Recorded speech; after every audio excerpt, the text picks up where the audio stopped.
Hey, Oncers! It's that time again. It's time for another Once Upon a Time review. If you have not seen this week's episode, go watch it on watchabc.com because I am going to be spoiling things.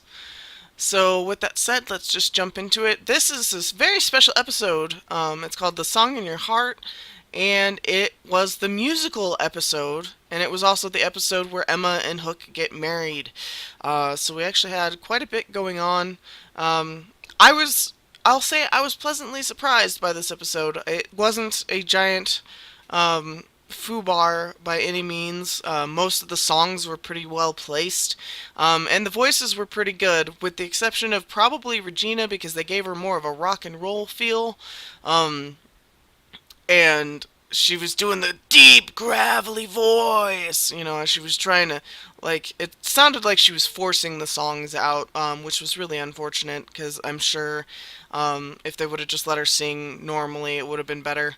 um, Snow and Charming's duet was quite refreshing. Didn't realize that they had such good voices as far as singing went. I think the most surprising one for me was Zelina. Her song was very smooth and her voice was very clean. I loved it. Um, Another win for Zelina in this episode. Um, the premise of it all is in past Enchanted Forest.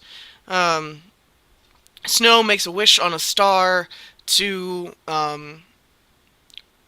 protect Emma, give her something, some kind of tool to help her in, you know, whatever battle she has to face in the future. The next day she wakes up and she's singing along with a bird, and then has a duet with Charming, where they are saying, love is the most powerful magic of all, and the song that is coming out is a product of that love. Um, so they go and they face off against the evil queen, who's singing like a rock ballad almost. Um, and essentially, they find out from Blue that the wish wasn't meant for them, it was actually meant for Emma. The song wasn't meant for them, it was meant for Emma, to prove that she's not alone, that she's always got someone there with her, um, because she's so used to being alone. Now, um, the Dark Fairy is. The Black Fairy is going to unleash another curse on the town. It's tied to the clock tower. Um, I'm almost mildly surprised that we didn't get to see like the Black Fairy sing or Rumpel sing at all. Um, Although as Enchanted Forest Rumpel said, he doesn't sing, so he wasn't affected by this, singing. I don't want to say curse, but um, this epidemic of song.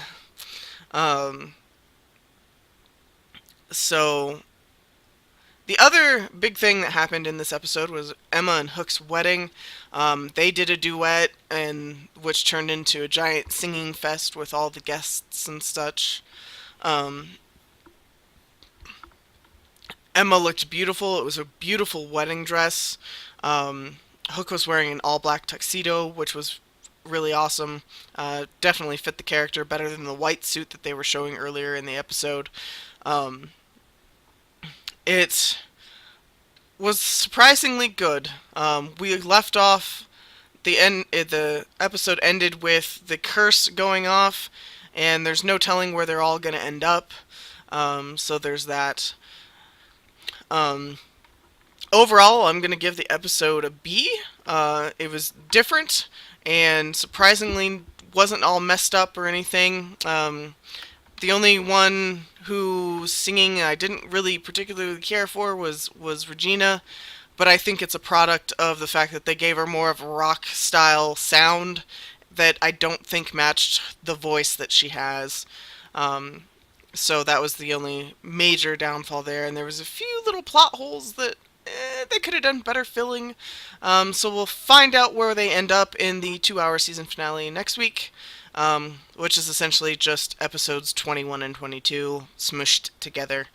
Um, Let me know what you guys thought of the musical episode. Did you guys enjoy it as much as I did? What was your favorite song? What was your favorite part? Let me know in the comments below because I love talking about my favorite show in the entire world. Um, yeah, so I guess that's it. Click right here if you want to see my Harry Potter and the Cursed Child review. Click right here to see my Harry Potter theory on whether or not Dumbledore fixed Hagrid's wand. And as always, later, Oncers.